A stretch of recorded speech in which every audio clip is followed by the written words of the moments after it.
السلام علیکم dear viewers, اہل حق کیا کرے؟ تو جواب میں ہم نے کئی قسطیں بنائی۔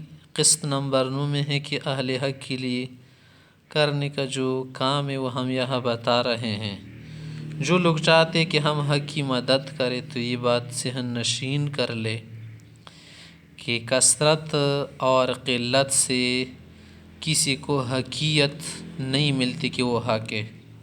بعض اوقات جو ہے نا قوت کو دیکھا جاتا ہے، قوت رائے، قوت دلیل کی بنیاد پر فیصلے کیے جاتے ہیں۔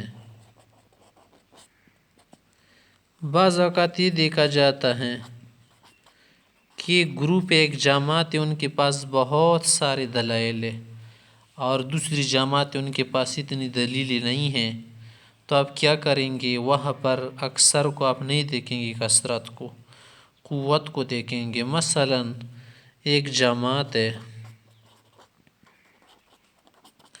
ان کے پاس 100 دلائل ہے، ایک جماعت کے پاس 100 دلائل ہے اور دوسری کے پاس 50 دلائل ہے، تو آپ یہ نہیں کہیں گے کہ یہ جماعت حق ہے اور یہ نہ حق ہے۔ ایسا کر لیں گے کہ 100 کو اور 50 کو کیا کریں گے؟ آپ اس میں تولیں گے، ترازو ایک ترازو میں رکھو، یہ دوسری ترازو میں رکھو۔ ترازو میں رکھنے کے بعد دیکھیں گے کہ کس کا پلا اور کس کا پلڑا جھک جاتا ہے۔ جس کا جھک جائے وہی کیا ہوگا؟ حق پر ہوگا، اور جس کا ہلکا ہو وہ صحیح نہیں ہوگا، یا تو اس کی بات کمزور سمجھی جائے گی، اگر غلط ہو تو اس کو غلط کہا جائے گا۔ تو اس لیے یہ بات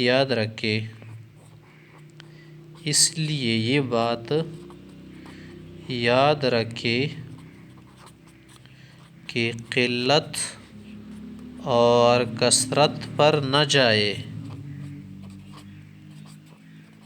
قوت رائے،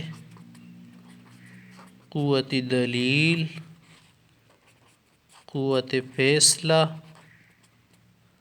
کو نظر میں رکھے، تب آپ درست ہوں گے، تب آپ درست ہوں گے۔ اور جن کا سائیڈ آپ لے رہے ہیں، جن کی سائیڈ پر آپ جاتے ہیں، وہ بھی درست ہوں گے اور آپ بھی درست ہوں گے۔ تو اس طرح سے آپ کی اگر قوت ضائع ہوگی، پیسہ خرچ ہوگا، مال خرچ ہوگا، سیدھے راستے میں خرچ ہوگا، ورنہ بے جا چلا جائے گا۔